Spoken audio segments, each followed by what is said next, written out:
Hidden within the massive tanker, the war rig, are Immortan Joe's most prized possessions. His 5 wives, breeders kept in a sterile, terrifying compliance, now desperately seeking freedom. Furiosa, a figure of imposing competence, hardened by a life likely involving immense struggle and loss. One can sense the warrior forged in necessity rather than luxury has a destination in mind, the Green Place, a mythical homeland from her distant youth. The moment of discovery ignites a massive pursuit. Joe, bellowing in rage over the theft of his property, mobilizes his entire armada, a bizarre collection of heavily modified, weaponized vehicles, with Nux and Max, briefly liberated during the chaos, swept up in the chase.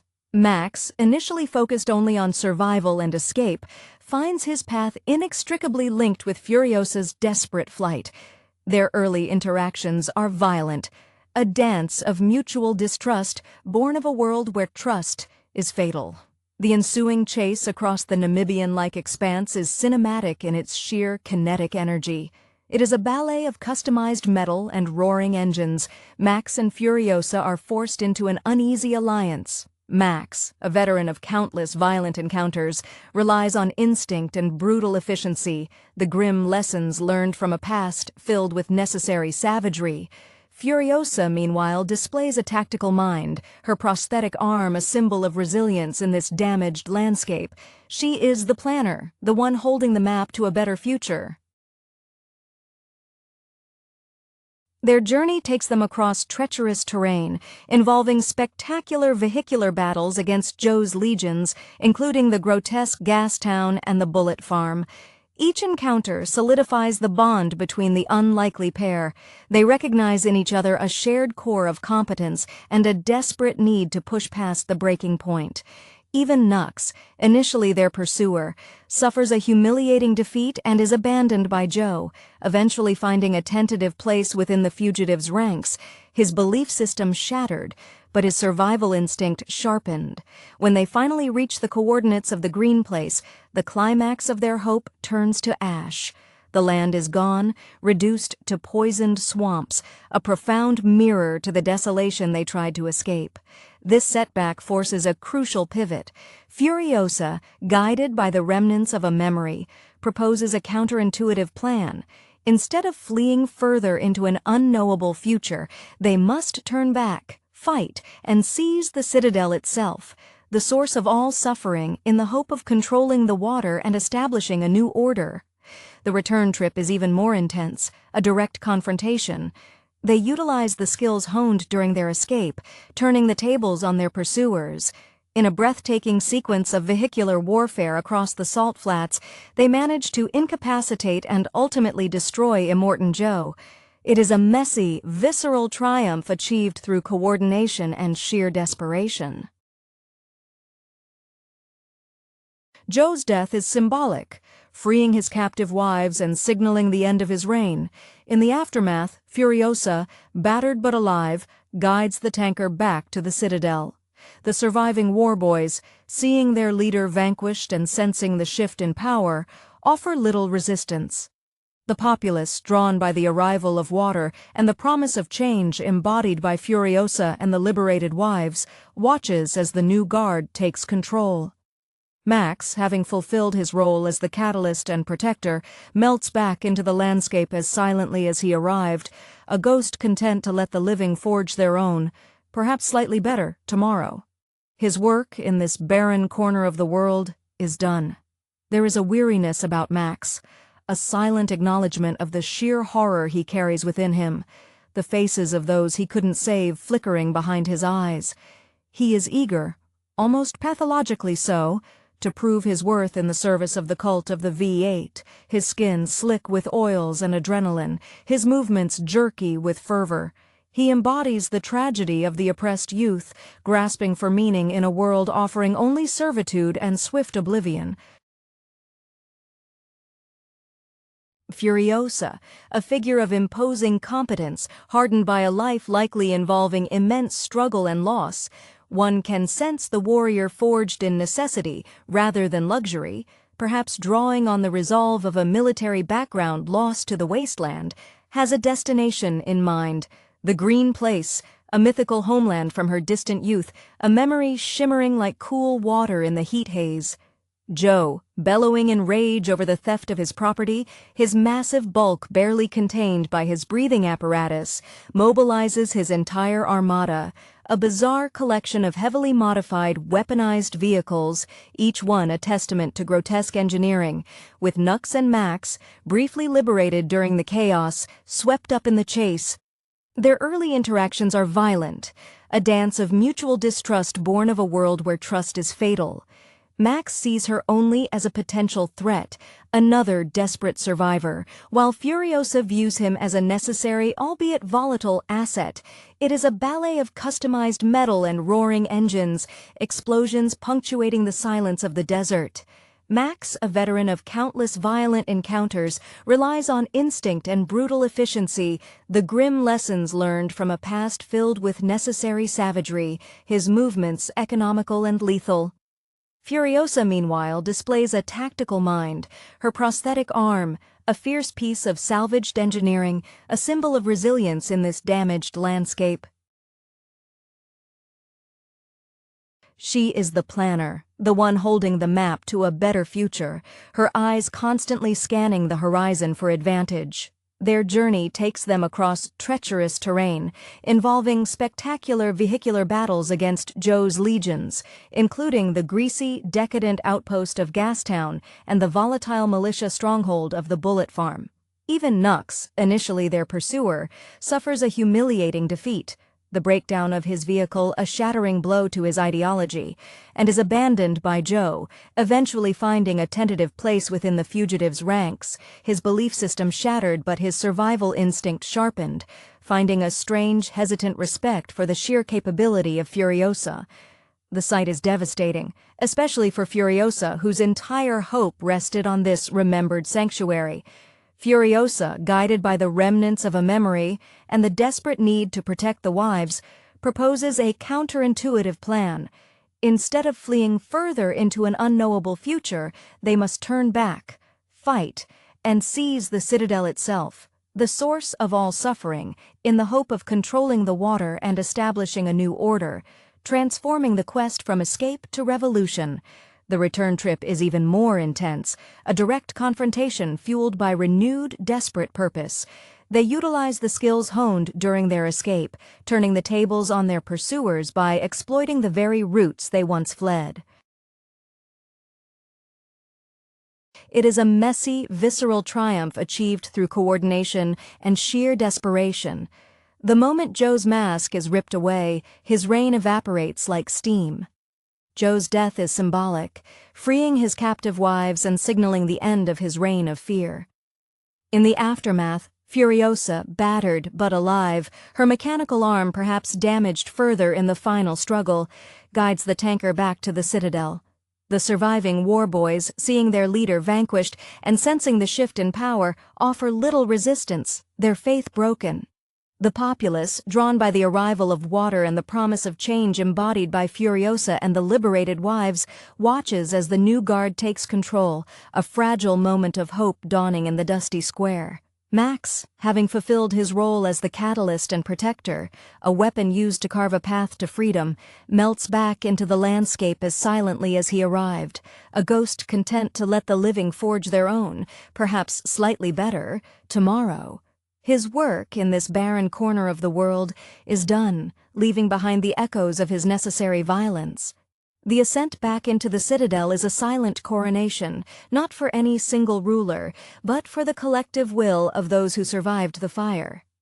Furiosa, leaning heavily against the war rig, her face smeared with grime and perhaps her own blood, accepts the stunned deference of the remaining inhabitants.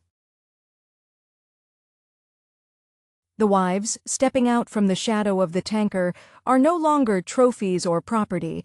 They are witnesses, their silence speaking volumes about the true horror they endured. There is an immediate, primal understanding among the freed populace. The valve that controlled their lives has been wrenched shut, and the water, the very essence of life, must now flow for all, not just for the tyrant's inner circle. The war boys who remain, stripped of Joe's religious certainty, look around with vacant eyes, their purpose evaporated with their leader. Some kneel, offering up their meager weapons, a gesture born of confusion more than piety. Others simply drift away, their future as uncertain as the landscape outside the walls, no longer bound by the fanaticism of the V8 cult. Max watches from the periphery of the crowded courtyard. He is a creature of movement, an organism designed only for survival in motion. Stillness in victory feels alien to him. He sees the dawning responsibility settling upon Furiosa's shoulders, the daunting task of turning a fortress of tyranny into a functioning community. This is a battle he knows little about, the slow, agonizing work of building something that lasts, rather than the swift, necessary work of tearing something down. For Max, victory is merely the moment before the next threat appears, or the moment before the ghosts catch up again. His connection to Furiosa remains one of unspoken, profound respect. They communicate not in declarations, but in shared glances across the throng, a recognition between two souls who have seen the absolute worst the world can offer and responded with relentless, brilliant action. He knows his presence now is a liability, a beacon that might draw further predators, and perhaps more importantly, his presence anchors him to a world he is genetically programmed to flee. He is the necessary wild card, but the game has changed from chaotic escape to structured governance. With a final, almost imperceptible nod in Furiosa's direction, a salute to the dawn she has fought for, Max turns his back on the rising sun, catching the metal of the citadel. He does not seek fanfare or thanks. The open road calls to him, a relentless, punishing mistress who demands constant motion. He melts away into the shadows between the towering structures, his silhouette quickly swallowed by the vast, unforgiving ochre plains. He is once again the drifter, carrying his heavy catalogue of sins into the endless horizon, leaving behind a world that, for the first time in a long time, might just have a chance at being a little less mad. His legacy here is not monuments, but the single, precious commodity he helped secure, the possibility of clean water for the desperate. The wives, stepping out from the shadow of the tanker, are no longer trophies or property. They are witnesses, their silence speaking volumes about the true horror they endured, their eyes holding the stark, unsettling clarity of those who have stared into the abyss and climbed back out. The physical act of opening the sluice gates, perhaps performed by one of the stronger wives or Furiosa herself, feels like a baptism for the entire community. Their black, oily markings seem suddenly meaningless. Some kneel, offering up their meager weapons, a gesture born of confusion more than piety, their fanaticism deflated like an empty fuel cell. Others simply drift away, their future as uncertain as the landscape outside the walls, no longer bound by the fanaticism of the V8 cult, merely pale young men suddenly facing a world that demands actual work, not martyrdom. He is acutely aware of the weight of the dead surrounding the scene, their presence a constant hum beneath the sudden tentative sounds of human organization. For Max, victory is merely the moment before the next threat appears, or the moment before the ghosts catch up again. He is built for the skirmish, not the siege of governance. He sees the raw exhaustion etched into the lines around her mouth, the steely resolve that refuses to crack even now. He knows his presence now is a liability, a beacon that might draw further predators from the wasteland who smell weakness in the Citadel's sudden power vacuum, and perhaps, more importantly, his presence anchors him to a world he is genetically programmed to flee. He is the necessary wild card, but the game has changed from chaotic escape to structured governance, and such structure is a cage for men like him. With a final, almost imperceptible nod in Furiosa's direction, a salute to the dawn she has fought for, a silent acknowledgement that she is the right person to lead this fragile new beginning, Max turns his back on the rising sun, catching the metal of the citadel.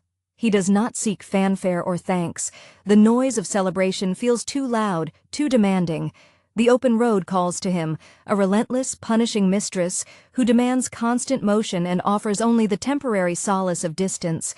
His legacy here is not monuments, but the single precious commodity he helped secure, the possibility of clean water for the desperate, a fleeting act of grace in a life defined by necessary violence. Max's departure is characterized by the same spectral quality that marked his arrival. He moves not like a man celebrating freedom, but like a creature recoiling from sudden, unwelcome light. The desert heat, which had been an enemy during the chase, now feels like a necessary shroud, a familiar blanket of indifference. He glances once more toward the highest point of the citadel, perhaps checking for movement, perhaps ensuring no lingering threat would follow him, but mostly it is a final acknowledgement of the small pocket of humanity he briefly saved. There is no sentimental pause. Sentimentality is a luxury the wasteland stripped from him long ago. His survival, in this context, is contingent upon immediate isolation. As he strides away, the sounds of the citadel slowly change. The frantic energy of the chase is replaced by the mundane, yet revolutionary sounds of communal effort, the creak of machinery being repurposed, the tentative voices of people organizing their own defenses, and most importantly, the steady, rhythmic sound of water flowing where it had been hoarded. These sounds are foreign to Max's senses, which are finely tuned to the whine of superchargers and the crack of gunfire. He pushes himself faster, the rhythmic pounding of his boots against the hard-packed earth mimicking the frantic beat of his own heart trying to outpace the memories of Nux's desperate cry, or the silent fear in the eyes of the wives. He sheds gear as he goes, not because it is burdensome, but perhaps as a symbolic divestment of his role as the savior.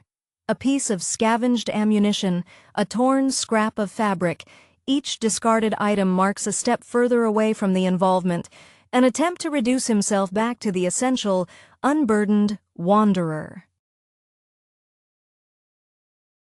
He is defined by what he carries internally, not externally. His mind, though, remains a crowded chamber.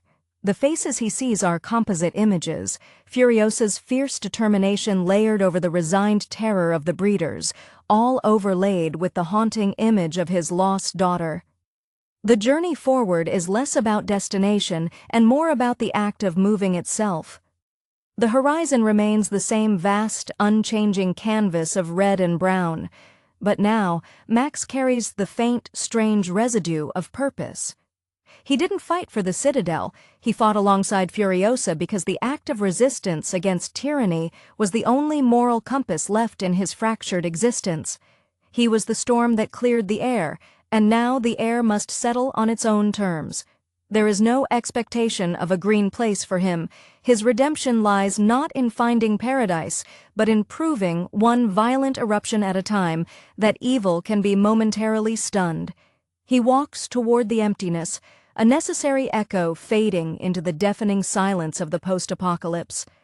The vastness of the desert immediately swallows Max, the figure receding with alarming speed until he is just another shadow against the unrelenting glare of the sun. The shift is complete.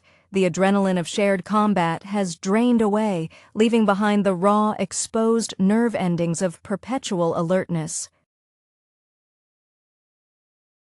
He keeps his posture low, his movements economical, instinctively avoiding the skyline, a habit ingrained from years spent either running from the law or running from the inescapable specter of his past failures.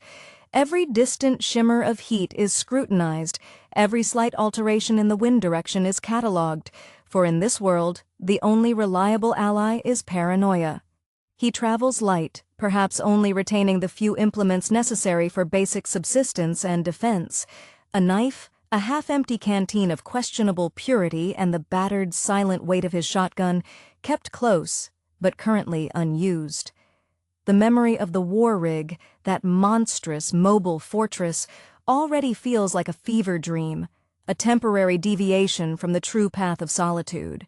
He doesn't yearn for the company he left. Companionship necessitates vulnerability, and vulnerability means becoming Joe's biological battery once more, or worse, a pawn in someone else's desperate game. As the miles accumulate, the landscape begins to impose its own psychological toll. The emptiness is absolute, yet paradoxically, it forces an internal reckoning. Without external threats to focus on, the internal monologue, the ceaseless parade of screams and fragmented faces, intensifies. He catches himself humming a tune, a remnant perhaps from a life before the collapse, and cuts it off sharply, disgusted by the intrusion of soft memory. Such moments are dangerous. They invite introspection, and introspection leads to the realization that he is not just surviving, he is merely existing, suspended in a loop of reaction. He finds himself skirting old bleached highway remnants, relics of a world where travel was easy and fuel cheap. These skeletal structures serve as stark reminders of the sheer scale of what was lost, an ecological and societal implosion so vast that even the memory feels mythical. It is in these desolate echoes that Max feels a strange kinship, not with people, but with the ruins themselves, things broken and abandoned, yet enduring under the crushing pressure of time and toxicity. He stops only when exhaustion threatens to compromise his motor skills, choosing shallow depressions or the shadow of an overturned shipping container for brief repose. Sleep, when it comes, is thin, punctuated by sudden jerks as his body attempts to process phantom assaults. He dreams of the green, the mythical green place Furiosa sought, but in his version, the greenery is suffocated by black oil, and the water runs thick with blood. He wakes with a gasp, the taste of dust in his mouth, and begins walking again, propelled not by hope, but by the sheer inability to stop moving. The road demands payment, and Max Rokotansky, the haunted drifter, is always ready to pay. The sun arcs across the sky, a merciless eye that seems intent on baking the very moisture from the air, and Max presses on, his gait becoming a practiced, almost mechanical rhythm. He is moving southwest, following an instinctual pull away from large settlements, drawn instead toward the ambiguous promise of the empty zones, the places too broken even for tyrants to bother controlling. Each footfall is a conscious denial of the brief, chaotic community he just left behind. He refuses to look back because looking back risks acknowledging the possibility of change. And Max is allergic to change. He passes skeletal remains of vehicles, rusted husks that tell stories of failed escapes or last stands, and he feels nothing but a professional acknowledgement of their geometry. Unlike Nux, who sought glory in the fire, Max seeks obscurity in the dust. His survival is a solitary art form, honed through years of necessity, making him less a man and more a highly efficient, traumatized survival mechanism. He rarely speaks, having found that the human voice often carries more falsehoods than the wind. When he does make a sound, a necessary grunt to shift a heavy piece of debris or a quiet sip of water, it feels like an unnecessary expenditure of energy. His mind, however, is never truly quiet. It is a repository of every sharp edge he has ever encountered. He thinks of Furiosa not with affection, but with a detached analysis of her capabilities. She was a true leader, one whose desire for something better was powerful enough to overcome the ingrained terror of the wasteland. He recognizes that her fight is just beginning. Holding the citadel will be infinitely harder than taking it. He wonders briefly if the water will last, if the people will turn on each other once the external pressure of Immortan Joe is removed. History, in Max's limited view, suggests they will. As dusk begins to bleed purple and deep orange across the horizon, Max finds a small, naturally occurring alcove, shielded by a ridge of jagged rock, a temporary sanctuary. Before settling, he meticulously checks the surrounding terrain, employing techniques that speak of military training long since suppressed by years of vagrancy, testing the ground for pressure plates, analyzing the angle of the shadows for potential ambush points, and ensuring the prevailing wind carries any scent of him away from the main travel paths. He eats a meager ration, something dry and tasteless, chewing slowly to conserve moisture and energy.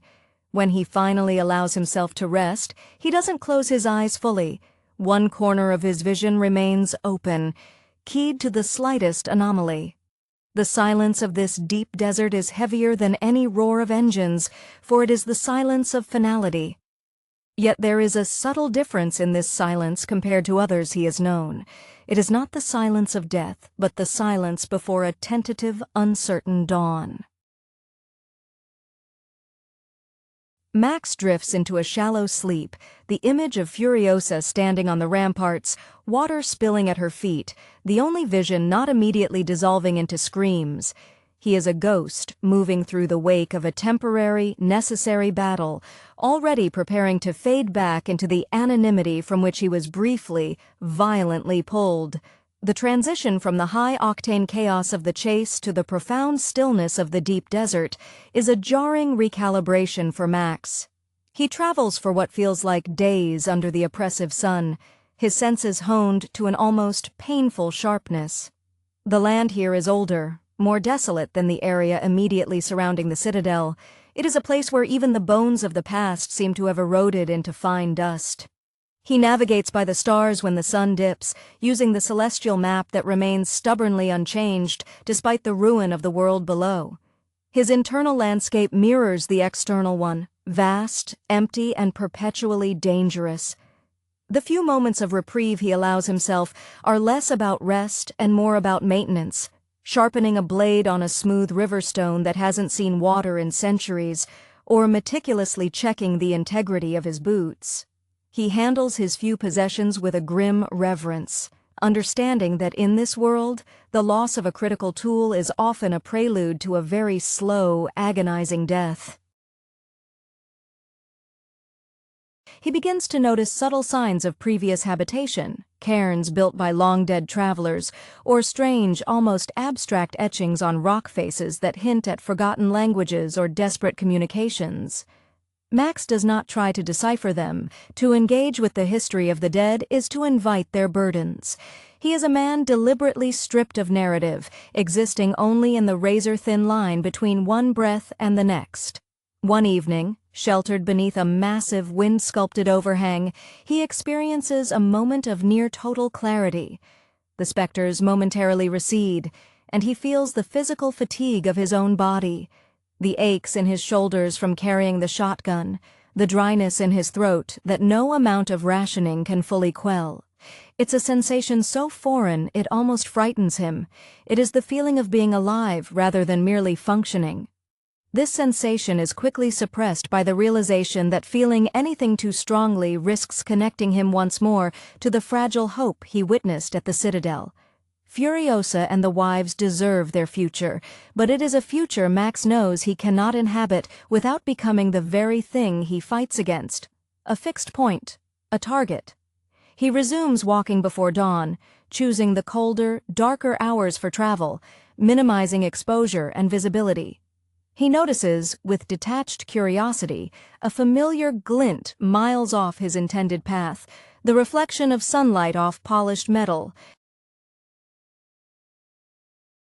Instead of steering clear, as his ingrained instinct dictates, he pauses. For the first time since leaving the citadel, the impulse is not to flee, but to observe.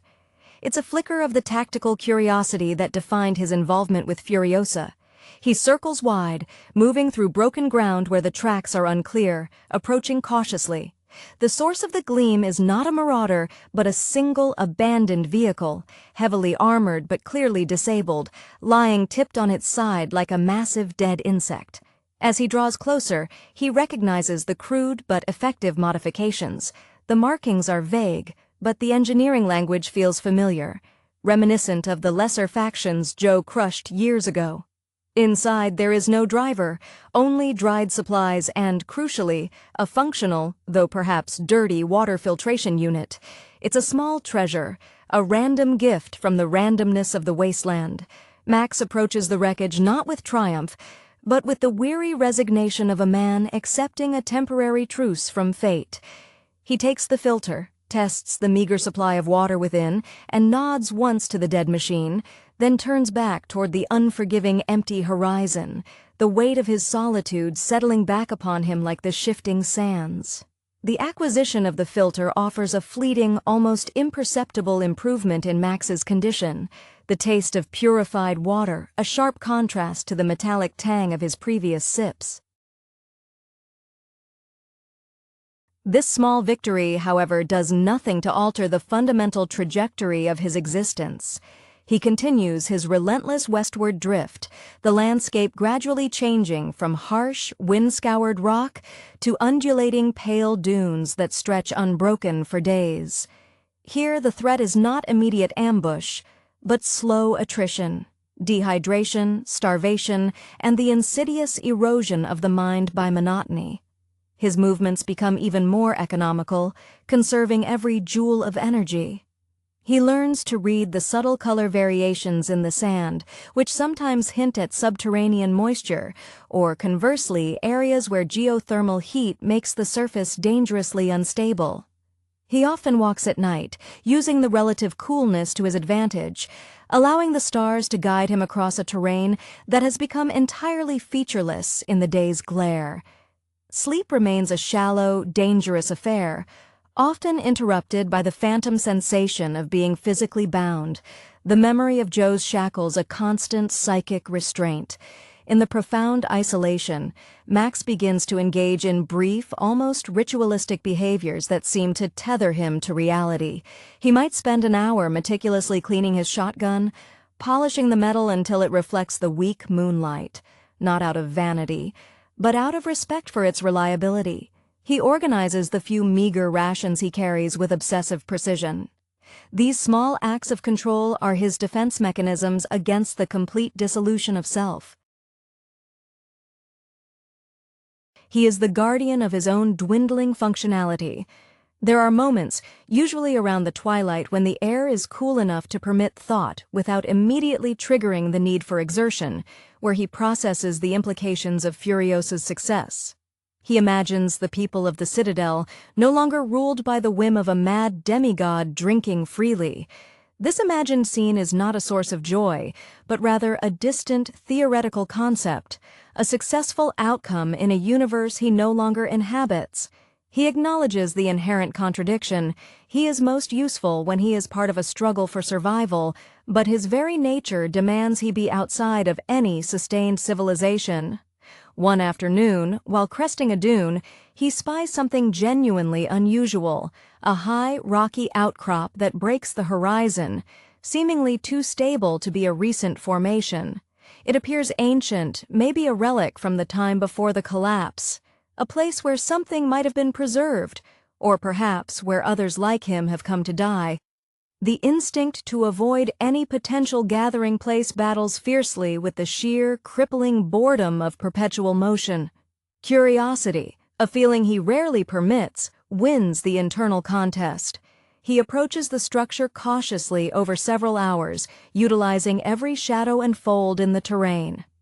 The outcrop proves to be the remains of a radio tower base, a massive concrete anchor point from the old world, half buried in sand.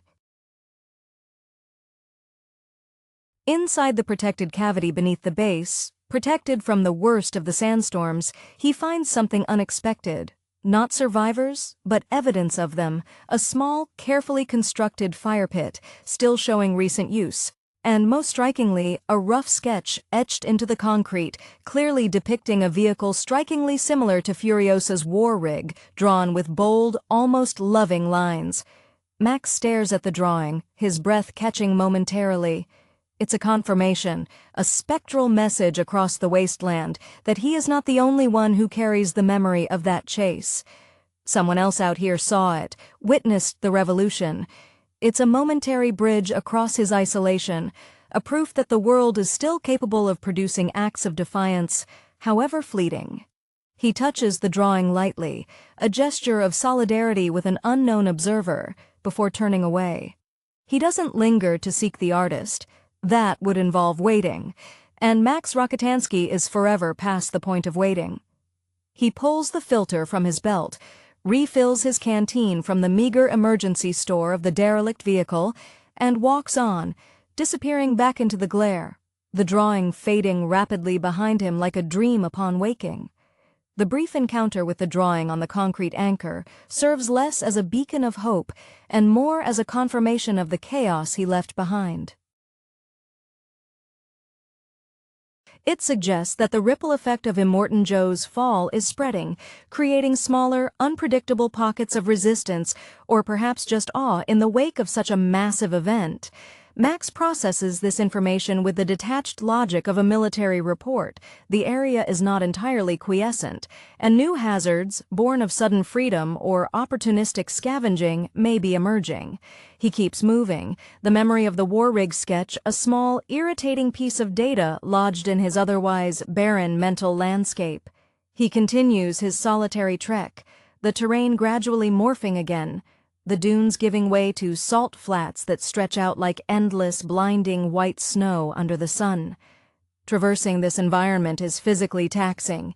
The intense glare demands constant squinting, and the crunching salt underfoot offers no forgiving cushion for his battered feet.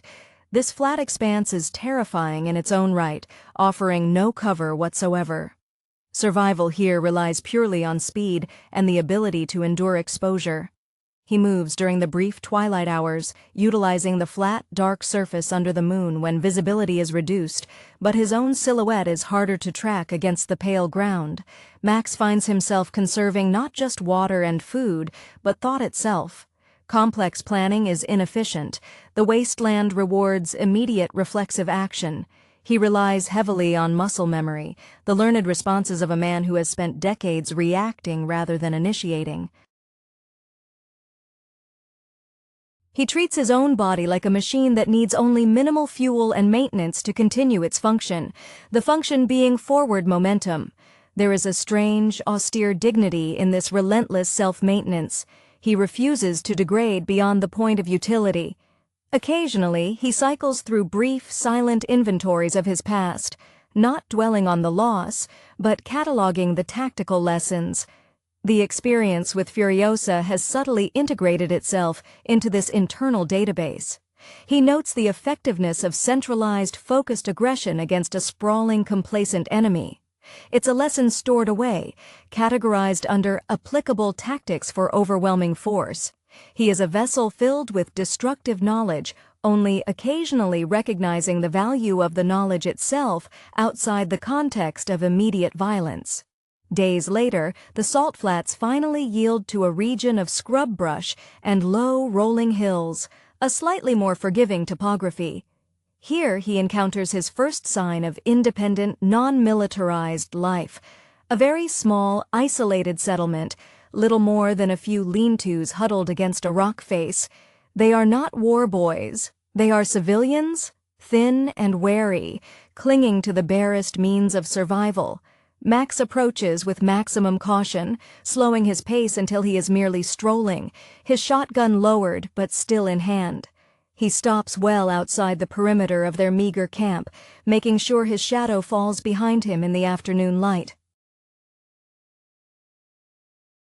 The inhabitants, a few older individuals and some quiet children, freeze, their faces registering the familiar terror of predator sighting. They see not a savior, but a potent threat, a man radiating the hard, cold energy of violence. Max does not raise his weapon, nor does he speak. He simply stands there, a silhouette of hardened survival. He waits, not for permission, but for their reaction to pass the threshold of imminent attack. He is testing their spirit. Do they scatter? Do they fight with foolish desperation? After several long minutes of agonizing silence, one of the older women, her face a roadmap of hardship, slowly reaches toward a small covered clay pot near her feet. Max tenses, ready to react to the perceived threat. Instead, she carefully removes the lid and pours a minuscule amount of water onto a patch of dry earth near her feet, an offering not to him, but perhaps to the dry ground itself. It is a gesture of profound futility, yet it speaks volumes about their desperation and their inherent, though buried, humanity. Max watches this small, quiet ceremony. He does not need their water, and he certainly doesn't offer his purified supply. He offers nothing but his silent, watchful presence. After another moment, he gives a slight, almost imperceptible dip of his head.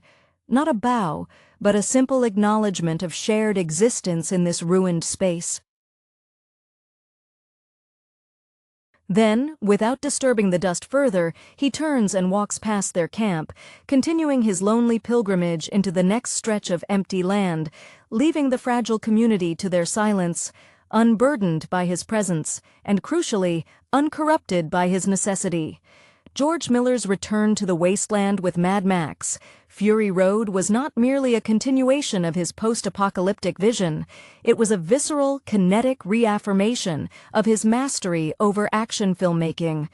The film strips away much of the exposition that burdened earlier entries, opting instead for a relentless, propulsive narrative driven by sheer momentum and meticulously choreographed vehicular ballet. This is cinema operating at its most elemental, a chase film stretched across 2 hours where survival is the only currency and sanity a forgotten luxury. The central genius of the film lies in its world-building, achieved almost entirely through visual grammar. The Citadel, ruled by Immortan Joe, isn't just a fortress. It's a grotesque monument to environmental collapse and patriarchal control, where water and fertile women are weaponized resources. Joe himself, breathing through a macabre, scarred mask, embodies the ultimate corrosion of power. His pursuit of Imperator Furiosa is the engine of the plot, yet the film subtly shifts its focus, positioning Furiosa not as a sidekick or a damsel, but as the true protagonist fighting for redemption. Charlize Theron's portrayal of Furiosa is a landmark achievement in action cinema. Her clipped dialogue and fiercely economical movements convey a lifetime of hardship. Having been stolen from the matriarchal Green Place, a paradise now lost, her entire existence is geared toward reversing that trauma, providing sanctuary for the 5 wives. This quest for the Green Place, even when revealed to be a desolate wasteland, is the film's emotional core. The desperate, perhaps irrational, clinging to hope for a better world, a place where one can simply be without constant subjugation. Furiosa's mechanical arm, a symbol of necessary adaptation and resilience, speaks volumes about the physical toll required to survive in this environment. Tom Hardy's Max Rokitansky functions effectively as the necessary catalyst. Hardy eschews the overtly charismatic approach of Mel Gibson, delivering a Max who is haunted, silent, and almost feral. His character arc is deeply rooted in the psychological scarring established in previous films, particularly the loss of his family. He is initially a blood bag, a living resource for the war boys, tethered to Immortan Joe's machine. His transformation occurs not through grand speeches, but through reluctant acts of shared necessity. His visions of past trauma, the ghostly echoes of those he failed to save, serve as a constant internal torment, making his final, quiet acceptance of Furiosa's leadership an act of profound, earned catharsis. The war boys themselves, particularly Nux, played with surprising depth by Nicholas Hoult, represent the indoctrination of the marginalized youth. They are fanatical acolytes, raised on the myth of Valhalla, eager for glorious self-immolation for their deity, Immortan Joe. Nux's arc, moving from zealous servant to a figure capable of sacrificial agency on behalf of Furiosa and the wives, mirrors the film's overarching theme, the potential for humanity to break free from the dogma imposed by tyrants. Miller's aesthetic choices are breathtaking. The practical effects are dominant, giving the colossal vehicle chases an undeniable weight and tactile reality rarely seen in modern blockbusters saturated with CGI. The designs of the vehicles, the Gigahorse, the War Rig, are extensions of the characters themselves, armored, monstrous reflections of the personalities driving them. The color palette, oscillating between the searing orange of the desert sun and the toxic, brooding blues of the night sequences, creates a stunningly beautiful, yet utterly inhospitable environment. Ultimately, Fury Road is a feminist action masterpiece disguised as a simple chase film. It leverages the familiar framework of the post-apocalypse to deliver a resonant commentary on resource hoarding, environmental devastation, and, most significantly, the reclaiming of agency by marginalized groups. The final act, the ingenious return trip through the Citadel, now inverted as the protagonist seize control, is a potent metaphor. Achieving paradise isn't about finding a hidden location, it's about dismantling the systems of oppression that make the current hellscape possible. Max steps back into the shadows, a guardian rather than a leader, allowing the true architects of change, Furiosa and the liberated women, to take the reins of a scarred but potentially viable future. The sheer visceral energy of Fury Road emanates from its commitment to relentless forward motion, yet beneath the surface of dust and fire lies a profound exploration of brokenness and repair. The film does not just show us a shattered world, it forces the audience to inhabit that fragmentation through the eyes of its wounded protagonists. Furiosa's stoicism, honed by years of navigating the brutal politics of the Citadel and the harshness of the outside, becomes a shield against the incessant psychological warfare waged by Immortan Joe's ideology. Every time she grips the steering wheel of the war rig, that immense lumbering vehicle becomes an extension of her will, a mobile sanctuary carving a path through chaos. Her relationship with the wives is not one of protector and protected in a traditional sense. It is a collaborative effort in survival, built on mutual desperation and burgeoning trust. They are not passive cargo, their fear fuels Furiosa's resolve, and their innocence is the ultimate prize worth fighting for. Max's internal landscape is arguably more chaotic than the external desert. Hardy's performance leans heavily into the silent anguish that defines Max across the franchise. Where Gibson's Max was often reactive and driven by immediate threat or a sudden moral imperative, Hardy's Max is reactive to his own haunting memories. The brief flashes of his deceased child and wife are not just convenient backstory cues. They are debilitating intrusions that momentarily shatter his focus, underscoring the permanent damage inflicted by his past failures. When he connects with Furiosa, it is a connection forged in mutual exhaustion and shared competency, not romance. Their partnership is purely tactical, built upon the immediate, unspoken recognition that they are both survivors operating outside the corrupt moral codes of the wasteland. Max's ultimate decision to retreat, allowing Furiosa the platform to lead the survivors back to the Citadel, is his final act of self-forgiveness. He recognizes that this fight for systemic change belongs to those who can rebuild society, not to the lone wolf forever tethered to the ghosts of what was lost. Nux's journey is perhaps the most emotionally resonant of the supporting cast. His indoctrination as a war boy is portrayed with the fervor of a religious zealot seeking heavenly reward, a perfect illustration of how desperation makes the powerless vulnerable to charismatic demagogues promising glory after death. His transformation is agonizingly slow but genuine. Initially, his attempts to sacrifice himself for Immortan Joe are pathetic and clumsy, highlighting his inexperience. However, when he redirects his devotion towards helping Furiosa and the wives escape the initial pursuit, he demonstrates a conscious choice to reject the imposed narrative of sacrifice for tyranny in favor of sacrifice for actual liberation. His eventual, successful rescue of the wives is a redemptive moment that cements the film's message. Even the most deeply conditioned instruments of oppression can break their programming if given a glimpse of genuine, attainable hope. The visual dynamism extends even to the smallest details of the production design. The grotesque modification of the human body, the plastic surgery performed on the wives to keep them fertile, the biomechanical enhancements of Joe's lieutenants, serves as a brutal commentary on how power structures exploit and defile the physical self when resources are scarce. The soundscape is equally crucial. The bass-heavy drumming accompanying the chase sequences is not just noise, it functions as the rhythmic heartbeat of the apocalypse, driving the audience into a near-hypnotic state, mirroring the frenzy of the drivers.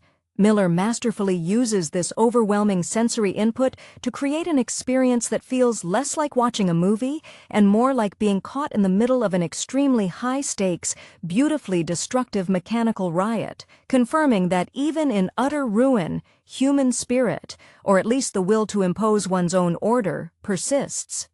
The commitment to practical spectacle in Fury Road provides an anchoring realism to the fantastical carnage. Unlike films where destruction often feels weightless and digitally rendered, the crashes, explosions, and vehicular maneuvers in Miller's vision possess a palpable sense of mass and consequence. The interplay between the war rig, a colossal, lumbering beast of burden, and the lighter, faster pursuit vehicles creates a constant dynamic tension.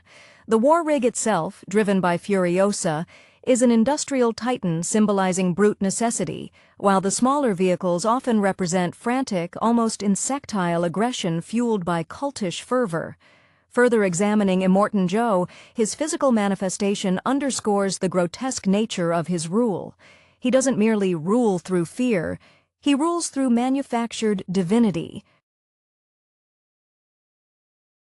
The sight of the war boys drinking his breast milk is a shocking, primal display of submission, a literalization of dependency on the tyrant for the most basic elements of life. This imagery solidifies the film's critique of authoritarianism. Power structures thrive by controlling the necessary ingredients for biological survival, turning sustenance into a tool of absolute control. Joe's desperate, wheezing breaths, amplified by his mask, serve as a constant reminder that his reign is inherently unsustainable, propped up by stolen life and diminishing resources. Max's silence is not an absence of character, but a profound indication of his fractured state. His internal monologue is replaced by physical action and reaction, suggesting that language has become insufficient or too painful to process the atrocities he has witnessed or participated in. When he manages to communicate, it is usually in sharp, pragmatic bursts concerning immediate threats or logistics. This minimalism forces the audience to engage with his trauma visually through his wide, haunted eyes and his instinctive, survivalist grace in combat. His moments of connection with Furiosa are especially telling. They recognize a shared vocabulary of violence and necessity that bypasses polite conversation. They are two broken halves of a functional whole, each compensating for the other's vulnerabilities, Furiosa providing strategic direction and hope for a future, Max offering the immediate, brutal capability to survive the present moment. The design of the green place when finally encountered is devastating precisely because of its non-existence. It is not a failure of location scouting. It is a powerful narrative device demonstrating that the promised utopia is only sustainable internally, within the conviction of those seeking it. The revelation that the path leads only to more desert forces Furiosa and the wives to pivot, transforming their goal from escape to reclamation. This realization shifts the film's thematic center from running away to turning around and fighting for control of the only viable water source, the Citadel. This narrative reversal is crucial. Genuine liberation isn't found elsewhere, it must be violently seized from those who hoard it in the immediate vicinity.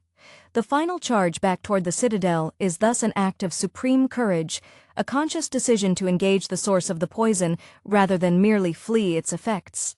The desert, which seemed an insurmountable obstacle, becomes the very arena where the oppressive structure is overturned. The emotional undercurrent driving the entire kinetic frenzy of Fury Road is the concept of legacy, specifically the creation of a viable future in the face of overwhelming nihilism.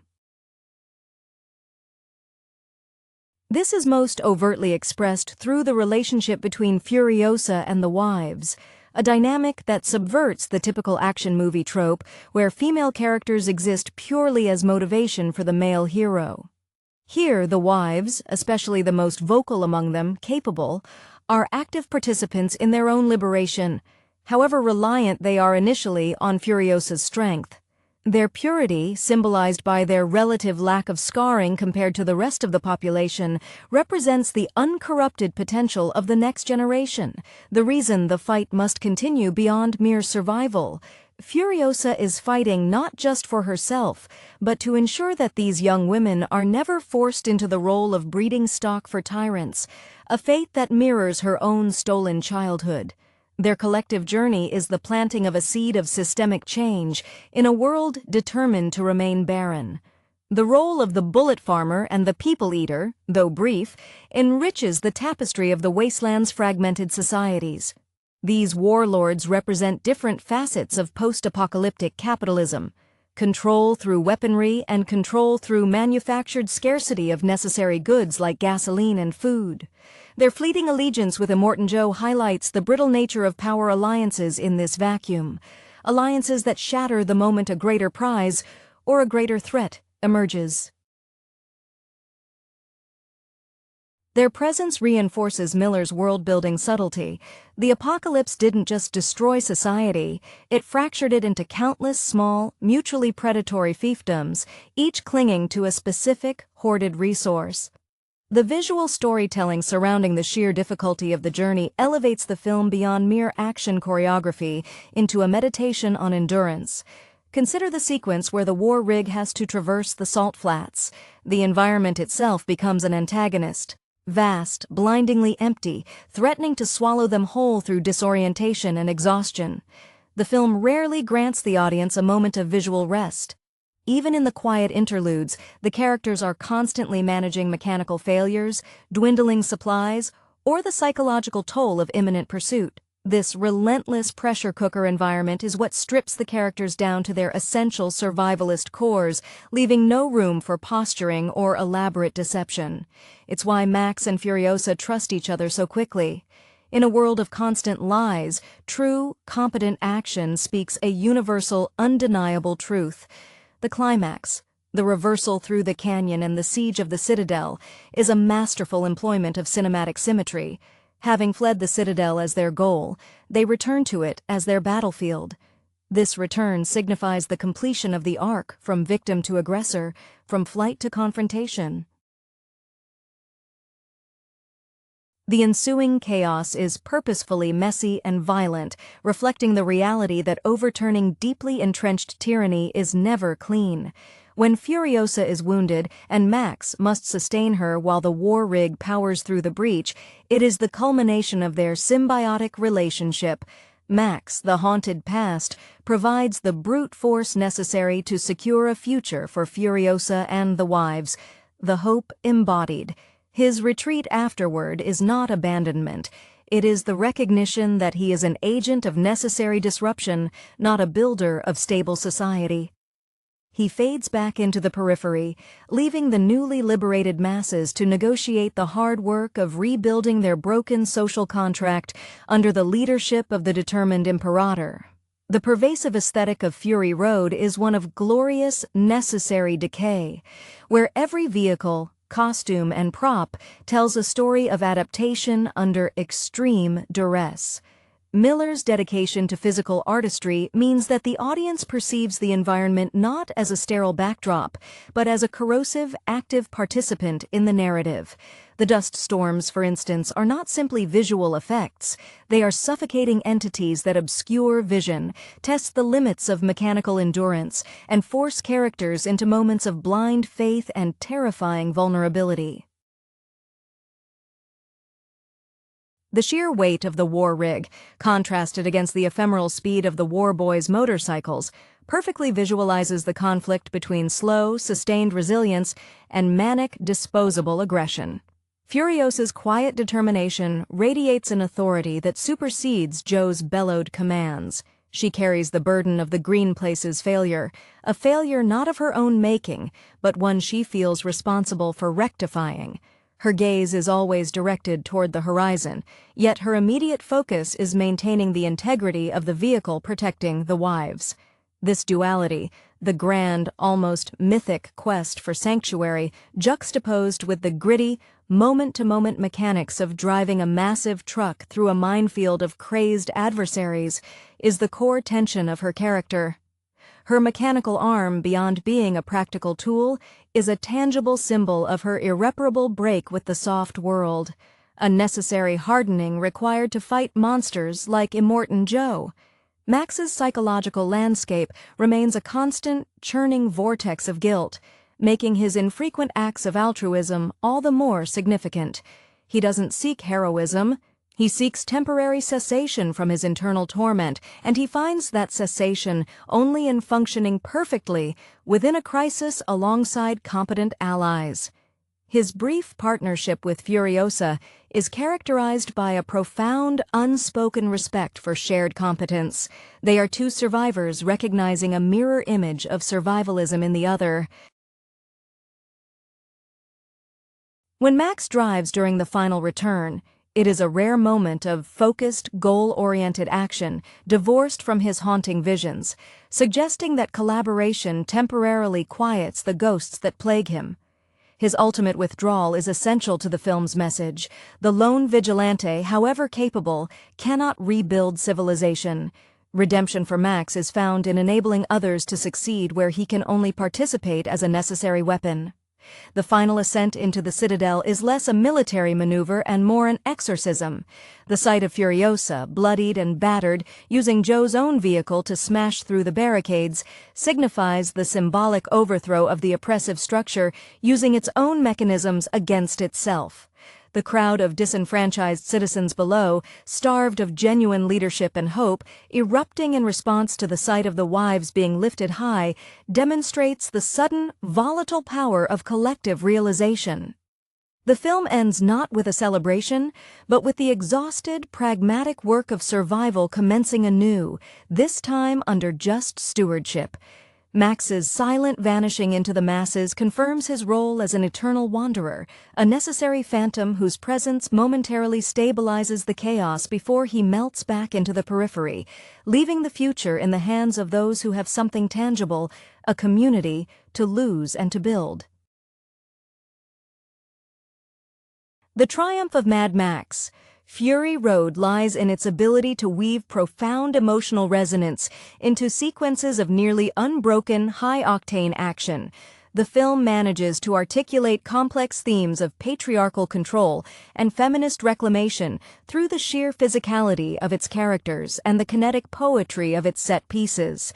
George Miller, drawing upon decades of experience crafting visceral cinema, utilizes every available frame to communicate narrative information, leaving exposition as little more than incidental noise.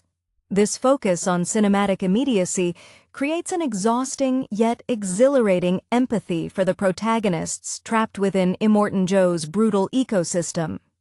The fragility of the wives becomes a crucial counterpoint to the overwhelming brutality surrounding them. They are not simply prizes to be won. Their very existence, particularly their fertility, is the engine of Joe's perceived legitimacy. Yet, characters like Capable demonstrate an emerging resourcefulness, using intelligence and empathy to navigate threats rather than brute force. Their slow journey toward self-actualization is mapped alongside Furiosa's physical endurance. When Furiosa shares her last drops of water with them, it is an act that transcends simple kindness. It is a commitment to nurturing the future generation she risked everything to save, demonstrating that true leadership involves shared scarcity, not monopolistic hoarding. Max's haunted state is perpetually underscored by the film's sound design. The momentary, shrill sound effects that accompany his visions, the cries of his lost family, are jarring intrusions that momentarily break the bass-heavy rhythm of the chase. These auditory assaults function as physical reminders of his failures, explaining his reluctance to engage in sustained leadership. He operates best as an instrument of tactical necessity. His competence in battle is purely instinctual, honed by trauma, making him the perfect counterforce to the ritualistic, performative warfare enacted by the war boys. When Max and Furiosa fight side by side, there is an implicit understanding. They are each other's temporary cure for isolation, a bond forged not by attraction, but by the mutual necessity of surviving the next 5 minutes. Nux's arc, the war boy indoctrinated into the cult of the V8, is a miniature tragedy reflecting the larger societal sickness, his desperate desire to be shiny and chrome, to achieve a glorious, fiery afterlife through self-sacrifice, highlights the manipulative power of promised transcendence. His ultimate choice to assist Furiosa is powerful because it involves rejecting the only identity he has ever known. This shift is motivated by witnessing genuine, selfless sacrifice in Furiosa, which contrasts sharply with Joe's empty promises of Valhalla. Nux's final sacrificial move to save the wives solidifies his transition from an instrument of tyranny to an agent of liberation, providing a crucial element of earned grace in a relentlessly harsh film. The final inverted assault on the Citadel is the visual thesis of the movie. The return is not one of desperate flight, but of calculated re-seizure. The narrow passages that once protected Joe now become choke points, where Furiosa and Max use their specialized vehicular skills to dismantle the entrenched power structure from within. The moment Furiosa is wounded and Max must hold the line while she is brought to safety underscores the fundamental shift in roles. Max serves the hope embodied by Furiosa, rather than leading it. His quiet exit acknowledges that the battle for survival is over, and the far more difficult battle for reconstruction now belongs to the people who have a tangible stake in the reclaimed homeland. He is the essential catalyst who enables the architects of the new world to step forward. The film's genius extends to its deliberate ambiguity regarding the very nature of hope in this broken expanse. The concept of the green place functions less as a geographical location and more as a psychological mirage, an ideal so pure that its physical impossibility serves to ground the characters back into the harsh reality of the present struggle. When Furiosa learns the truth, her reaction is not total despair but a hardening of resolve. This pivot, from seeking an external paradise to fighting for internal control over the existing viable territory, is the film's most mature statement. It asserts that salvation is not found in escape, but in radical, transformative ownership of the contaminated space one already occupies. The Citadel, once the height of oppressive fortification, must become the nucleus of a new order. The visual language surrounding Immortan Joe's inner sanctum reinforces this critique of resource control. The elaborate system designed to keep Joe alive, the tubes, the masks, the specialized nurses tending to his grotesque physiology, represents the extreme lengths to which power will go to artificially prolong its reign, draining the vitality of the community to sustain one decaying figurehead. This manufactured immortality stands in stark opposition to the fleeting, fierce vitality of the war boys, who exist only to burn brightly and briefly for him. The contrast is a commentary on how oligarchies prioritize the sustenance of the elite over the flourishing of the populace. Max's moments of vulnerability are often framed by the desolate landscape itself. He is frequently shown isolated, silhouetted against endless sand or trapped within the metallic cage of his own vehicle, mirroring his psychological imprisonment.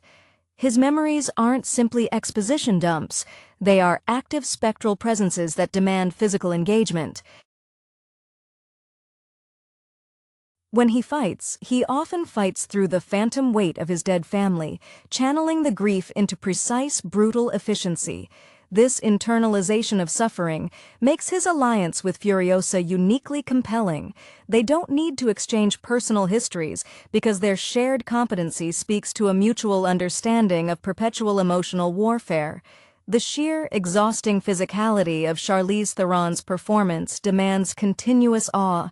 Furiosa moves with the calibrated economy of someone who knows that a misplaced step or a moment of hesitation means death not just for herself, but for the 5 lives entrusted to her care. The action sequences involving the war rig are masterpieces of weight and inertia. The truck feels heavy, its every turn demanding massive effort, symbolizing the immense gravity of her responsibility.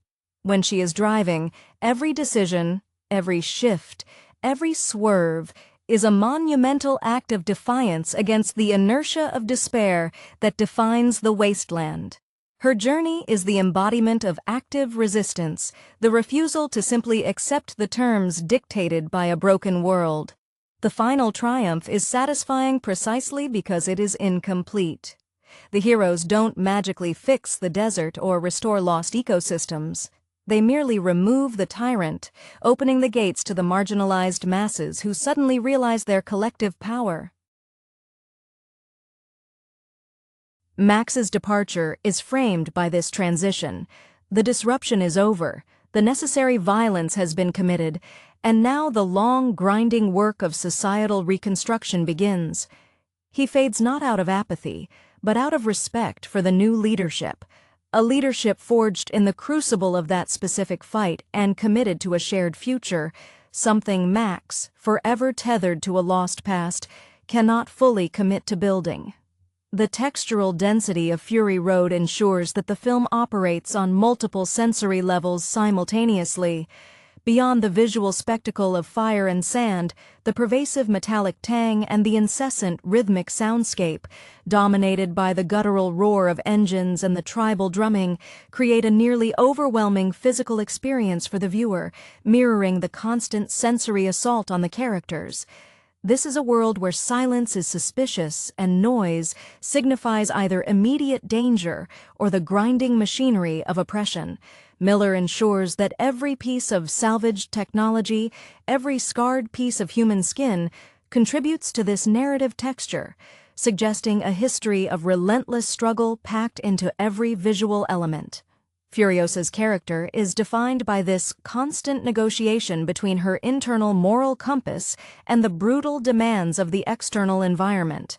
Her one good arm, constantly working the massive steering wheel or wielding the massive weapon, becomes the visual symbol of her superhuman exertion. She is perpetually adapting, not just surviving by clinging to existing methods, but actively re-engineering her path forward. Her relationship with the wives is deeply maternal, yet fiercely pragmatic. She educates them in necessary caution while simultaneously absorbing their fragility as a source of external motivation. When she allows herself a moment of quiet grief over the green place, it is quickly suppressed, overridden by the immediate need to secure the next mile of road, illustrating the survivalist hierarchy of needs she must maintain. Hardy's Max embodies the ghost of the past clinging to the present. His physical presence is often coiled, ready to explode into violence, but his eyes betray a deep, permanent weariness. He is a reluctant participant in any organized movement, distrustful of systems, whether they are the cult of the V8 or the nascent hope Furiosa represents. His moments of competence, the swift, brutal incapacitation of an attacker, are often followed by a visible tremor or a brief retreat into his own head, suggesting the effort required to keep the internal demons at bay.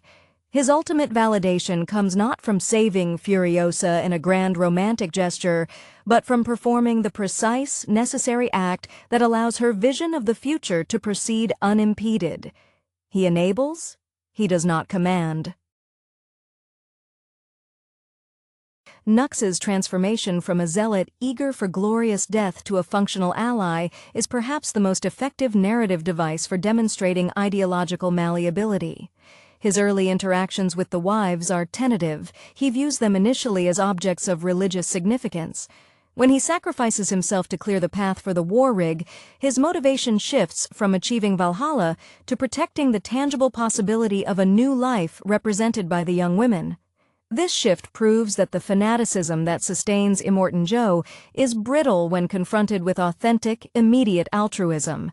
His redemption is a quiet one, achieved through action rather than dialogue, cementing the film's belief that deeds, not dogma, define true worth.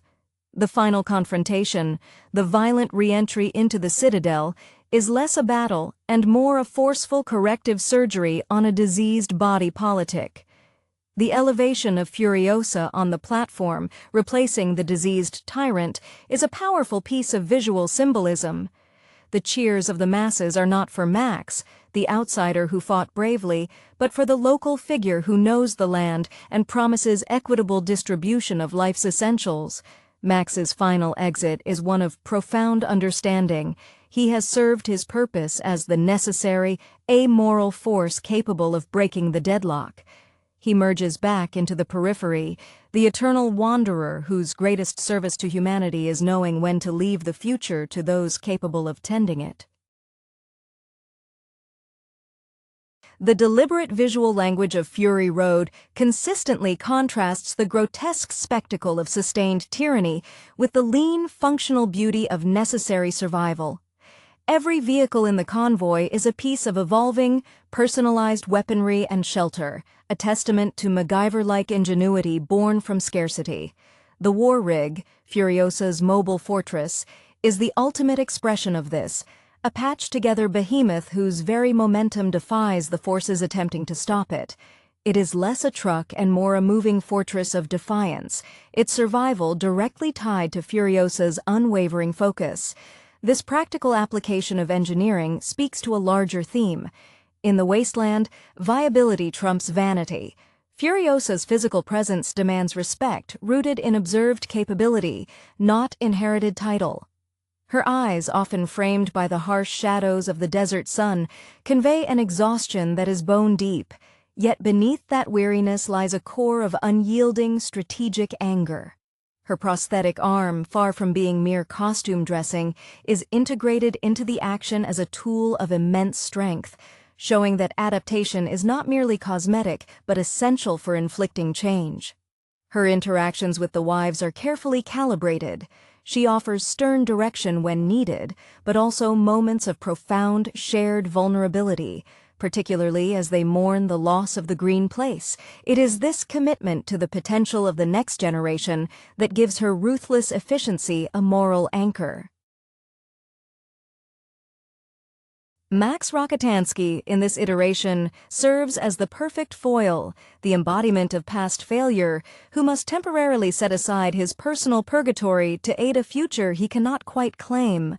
Hardy portrays Max as a man actively fighting an internal war, his movements often jerky or overly cautious when not engaged in direct combat. His silent companionship with Furiosa is built on the unspoken currency of risk assessment. They recognize in each other a shared, absolute competence in violence, a recognition that bypasses the need for lengthy explanation. When Max acts to save Furiosa, whether by providing covering fire or engineering a critical maneuver, it is always framed as a tactical necessity that happens to align with a basic human imperative for mutual preservation, a temporary truce with his own ghosts. The film's critique of manufactured belief is brilliantly crystallized in the war boys. They are not merely soldiers. They are the spiritually impoverished youth, groomed by Immortan Joe to exchange actual life for the promise of a spectacular afterlife. Nux's fervor is almost heartbreaking in its intensity, illustrating how a void of opportunity can be filled by a charismatic demagogue offering purpose, however deadly. His journey is the most overtly emotional because it involves a conscious dismantling of his entire worldview. When he commits to saving the wives, he rejects the lie of Valhalla for the tangible reality of protecting innocent life, a shift from abstract religious reward to concrete ethical action. His sacrifice is powerful precisely because it is an unprogrammed choice made in the face of overwhelming indoctrination. The final sequence, where the convoy reverses course into the Citadel, is a masterstroke of thematic payoff. The ascent is chaotic, messy, and intensely personal, as the structures of oppression are physically torn down. The film refuses to offer a neat, clean victory. The triumph is surviving the confrontation and achieving the removal of the immediate oppressor. Max's withdrawal into the dusty anonymity of the crowd is integral to the ending's power.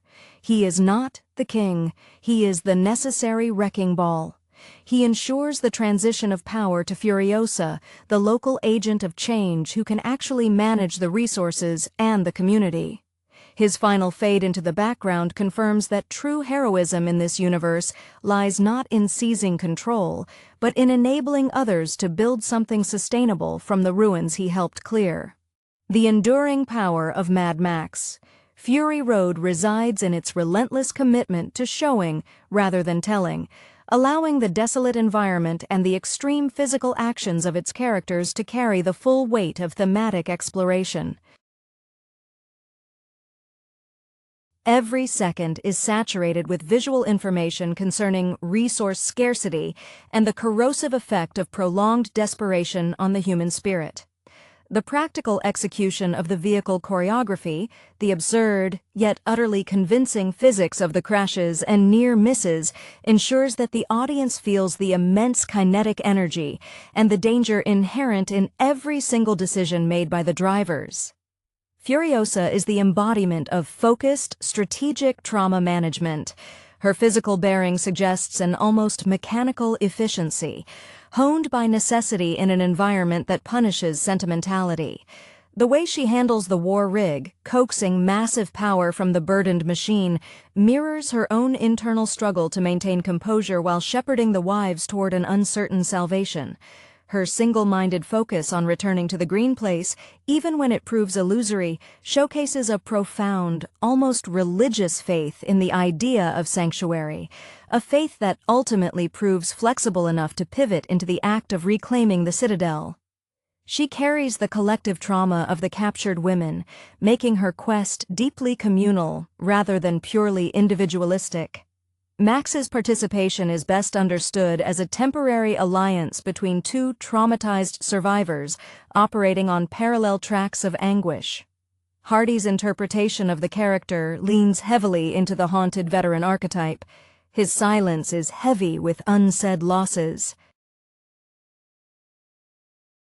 He is reactive, driven by reflex and the immediate threat, which ironically makes him the perfect instrument for Furiosa's strategic objectives. When he manages to subdue the monstrous Rictus Erectus or fights alongside Furiosa on the war rig, he finds a fleeting sense of purpose, a temporary silencing of his internal chorus of guilt. His connection to Furiosa is transactional, but deeply respectful. They recognize the sheer functional integrity in each other that the rest of the wasteland lacks. The narrative function of the War Boys cannot be overstated. They are the living proof of Immortan Joe's success in weaponizing hope and ideology among the disenfranchised. Their gleaming, chrome-painted bodies are ironic veneers covering profound spiritual emptiness. Nux, in particular, provides the emotional gateway for the audience into questioning this dogma. His desperate craving for Joe's approval is the raw, unrefined need for belonging that every person in the wasteland shares. His ultimate betrayal of Joe, a redirection of suicidal fervor toward altruistic self-expenditure, is the film's most potent illustration of a mind breaking free from imposed, toxic narratives. He learns that true glory lies not in self-immolation for a false god, but in the difficult, tangible act of protecting vulnerability. The climax, the violent return to the Citadel, is thematically complete because it closes the loop. They attack the source of their suffering using the very resources and momentum they seized during their flight. When Furiosa is injured and Max steps up to stabilize the situation, ensuring her survival long enough to take control, he completes his arc as the necessary disruptive force. He clears the field of the immediate threat, but then, critically, steps aside. His fading presence into the chaotic crowd is a final acknowledgement that the future belongs to those who possess the immediate social context and desire to rebuild, the people of the Citadel, now mobilized under Furiosa's banner. Max remains the eternal wanderer, the spirit of necessary disruption, ensuring that the cycle of tyranny is violently broken, allowing others the space to attempt a better order. The film's texture is further deepened by its ingenious use of repeated motifs that evolve with the narrative progression. The shiny and chrome mantra of the War Boys initially represents their ultimate aspiration, a superficial, death-bound glory bestowed by Immortan Joe. As Nux evolves, however, this phrase subtly reclaims meaning. It is no longer about dying gloriously, but about the functional integrity of the survivors. When the war rig is damaged, the focus shifts to making it shiny and chrome again, transforming the obsession with death into a desperate drive for mechanical perseverance. This semantic shift underscores the film's subtle redirection of focus from nihilistic sacrifice to practical, life-affirming resilience. Furiosa's stoicism is not inherent. It is a meticulously constructed defense mechanism forged in the crucible of betrayal. Having been stolen from the Green Place as a child, her very identity is predicated on a profound external loss. This history fuels her protective instinct, but also her fierce autonomy. She operates outside the established hierarchy, making her both an immediate threat to Joe and an anomaly to Max. Her physicality, the powerful driving gait, the economical use of her prosthetic arm in combat, communicates a woman who has systematically eliminated every non-essential element from her being, leaving only the core drive to protect and redeem. The wives, initially symbols of enforced fragility, become her tactical support, subtly learning the skills of evasion and survival as the journey progresses, moving from passive cargo to active participants in their own liberation. Max, as the anchor of the previous trilogy's existential dread, is purposefully muted here. His trauma manifests not in dialogue, but in sudden, visceral spasms of violence or withdrawal. He operates on a purely reactionary level, driven by the immediate need to resolve the physical conflict in front of him, which provides him temporary relief from the internal, unresolved conflicts of his past. This makes his eventual alignment with Furiosa so powerful. It is not a matter of ideology, but of recognizing a peer incompetency. They communicate through shared exertion and mutual rescue, skills that transcend the corrupted language and empty promises of the Citadel. Max's decision to step aside at the end is the final, most profound act of self-awareness. He understands he is a necessary weapon to shatter the lock, but not the architect capable of building the house that follows. The People Eater and the Bullet Farmer, while tertiary characters, serve as critical examples of how post-apocalyptic specialization leads to fractured interdependence. They control the essential levers of localized economies, ammunition and fuel, respectively, but are utterly dependent on Joe's military might for protection and large-scale trade. Their shifting loyalties demonstrate that in this environment, power is fluid, often dictated by who controls the immediate flow of vital necessities. This complex web of dependency highlights the fragility of Joe's dominion. It is only his overwhelming cult-driven military force that prevents these lesser powers from cannibalizing him first. Ultimately, the return to the Citadel is a narrative inversion that cements the film's core message. They do not find the promised land. They create it by seizing the means of production and life support, water and seed stock, from the very tyrant who hoarded them. The final, blood-soaked ascent, where Furiosa is grievously wounded but still guides the action, is the victory of perseverance over entrenched decadence. Max's final, silent departure confirms his role as the mythological outsider necessary to initiate change, leaving the arduous, long-term process of social rehabilitation to those with a vested, immediate interest in the community's future, Furiosa and the liberated masses. He dissolves back into the desolate horizon, the necessary specter who clears the path for tangible hope.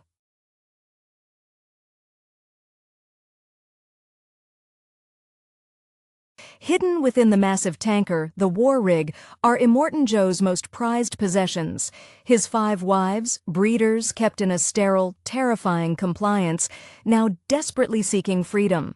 Furiosa, a figure of imposing competence, hardened by a life likely involving immense struggle and loss. One can sense the warrior forged in necessity rather than luxury, has a destination in mind. The Green Place, a mythical homeland from her distant youth. The moment of discovery ignites a massive pursuit. Joe, bellowing in rage over the theft of his property, mobilizes his entire armada, a bizarre collection of heavily modified, weaponized vehicles, with Nux and Max, briefly liberated during the chaos, swept up in the chase. Max, initially focused only on survival and escape, finds his path inextricably linked with Furiosa's desperate flight. Their early interactions are violent, a dance of mutual distrust born of a world where trust is fatal. The ensuing chase across the Namibian-like expanse is cinematic in its sheer kinetic energy. It is a ballet of customized metal and roaring engines. Max and Furiosa are forced into an uneasy alliance. Max, a veteran of countless violent encounters, relies on instinct and brutal efficiency, the grim lessons learned from a past filled with necessary savagery. Furiosa, meanwhile, displays a tactical mind, her prosthetic arm a symbol of resilience in this damaged landscape. She is the planner, the one holding the map to a better future. Their journey takes them across treacherous terrain, involving spectacular vehicular battles against Joe's legions, including the grotesque gas town and the bullet farm. Each encounter solidifies the bond between the unlikely pair. They recognize in each other a shared core of competence and a desperate need to push past the breaking point. Even Nux, initially their pursuer, suffers a humiliating defeat and is abandoned by Joe, eventually finding a tentative place within the fugitive's ranks, his belief system shattered, but his survival instinct sharpened. When they finally reach the coordinates of the green place, the climax of their hope turns to ash. The land is gone, reduced to poisoned swamps, a profound mirror to the desolation they tried to escape. This setback forces a crucial pivot. Furiosa, guided by the remnants of a memory, proposes a counterintuitive plan. Instead of fleeing further into an unknowable future, they must turn back, fight, and seize the citadel itself, the source of all suffering, in the hope of controlling the water and establishing a new order. The return trip is even more intense, a direct confrontation. They utilize the skills honed during their escape, turning the tables on their pursuers. In a breathtaking sequence of vehicular warfare across the salt flats, they manage to incapacitate and ultimately destroy Immortan Joe. It is a messy, visceral triumph achieved through coordination and sheer desperation. Joe's death is symbolic, freeing his captive wives and signaling the end of his reign. In the aftermath, Furiosa, battered but alive, guides the tanker back to the citadel. The surviving war boys, seeing their leader vanquished and sensing the shift in power, offer little resistance. The populace, drawn by the arrival of water and the promise of change embodied by Furiosa and the liberated wives, watches as the new guard takes control. Max, having fulfilled his role as the catalyst and protector, melts back into the landscape as silently as he arrived, a ghost content to let the living forge their own, perhaps slightly better, tomorrow. His work in this barren corner of the world is done. There is a weariness about Max, a silent acknowledgement of the sheer horror he carries within him, the faces of those he couldn't save flickering behind his eyes. He is eager, almost pathologically so, to prove his worth in the service of the cult of the V8, his skin slick with oils and adrenaline, his movements jerky with fervor. He embodies the tragedy of the oppressed youth, grasping for meaning in a world offering only servitude and swift oblivion. Furiosa, a figure of imposing competence, hardened by a life likely involving immense struggle and loss. One can sense the warrior forged in necessity rather than luxury, perhaps drawing on the resolve of a military background lost to the wasteland, has a destination in mind, the Green Place, a mythical homeland from her distant youth, a memory shimmering like cool water in the heat haze. Joe, bellowing in rage over the theft of his property, his massive bulk barely contained by his breathing apparatus, mobilizes his entire armada, a bizarre collection of heavily modified, weaponized vehicles, each one a testament to grotesque engineering, with Nux and Max, briefly liberated during the chaos, swept up in the chase. Their early interactions are violent, a dance of mutual distrust born of a world where trust is fatal. Max sees her only as a potential threat, another desperate survivor, while Furiosa views him as a necessary, albeit volatile, asset. It is a ballet of customized metal and roaring engines, explosions punctuating the silence of the desert. Max, a veteran of countless violent encounters, relies on instinct and brutal efficiency, the grim lessons learned from a past filled with necessary savagery, his movements economical and lethal. Furiosa, meanwhile, displays a tactical mind, her prosthetic arm, a fierce piece of salvaged engineering, a symbol of resilience in this damaged landscape. She is the planner, the one holding the map to a better future, her eyes constantly scanning the horizon for advantage. Their journey takes them across treacherous terrain, involving spectacular vehicular battles against Joe's legions, including the greasy, decadent outpost of Gastown and the volatile militia stronghold of the Bullet Farm. Even Nux, initially their pursuer, suffers a humiliating defeat, the breakdown of his vehicle a shattering blow to his ideology, and is abandoned by Joe, eventually finding a tentative place within the fugitive's ranks, his belief system shattered but his survival instinct sharpened, finding a strange, hesitant respect for the sheer capability of Furiosa. The sight is devastating, especially for Furiosa, whose entire hope rested on this remembered sanctuary. Furiosa, guided by the remnants of a memory and the desperate need to protect the wives, proposes a counterintuitive plan. Instead of fleeing further into an unknowable future, they must turn back, fight, and seize the citadel itself, the source of all suffering, in the hope of controlling the water and establishing a new order, transforming the quest from escape to revolution. The return trip is even more intense, a direct confrontation fueled by renewed, desperate purpose. They utilize the skills honed during their escape, turning the tables on their pursuers by exploiting the very routes they once fled. It is a messy, visceral triumph achieved through coordination and sheer desperation. The moment Joe's mask is ripped away, his reign evaporates like steam. Joe's death is symbolic, freeing his captive wives and signaling the end of his reign of fear. In the aftermath, Furiosa, battered but alive, her mechanical arm perhaps damaged further in the final struggle, guides the tanker back to the citadel. The surviving war boys, seeing their leader vanquished and sensing the shift in power, offer little resistance, their faith broken.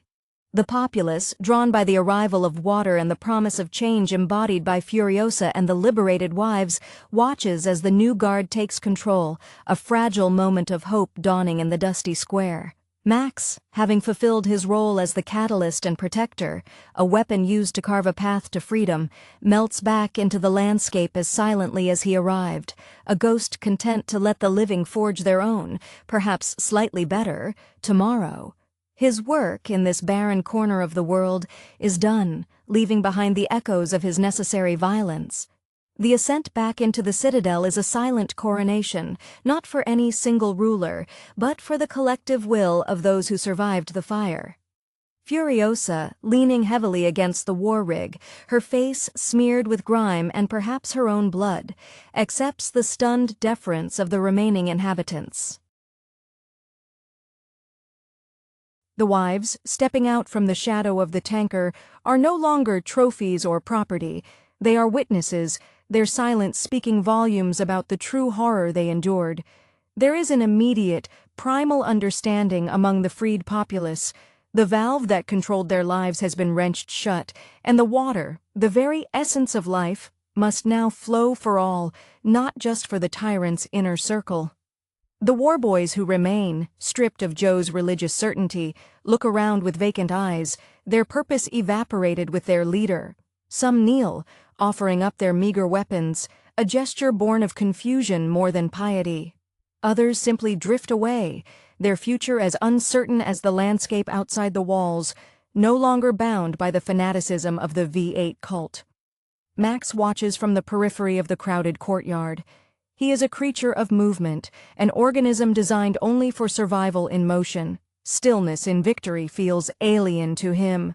He sees the dawning responsibility settling upon Furiosa's shoulders, the daunting task of turning a fortress of tyranny into a functioning community. This is a battle he knows little about, the slow, agonizing work of building something that lasts, rather than the swift, necessary work of tearing something down.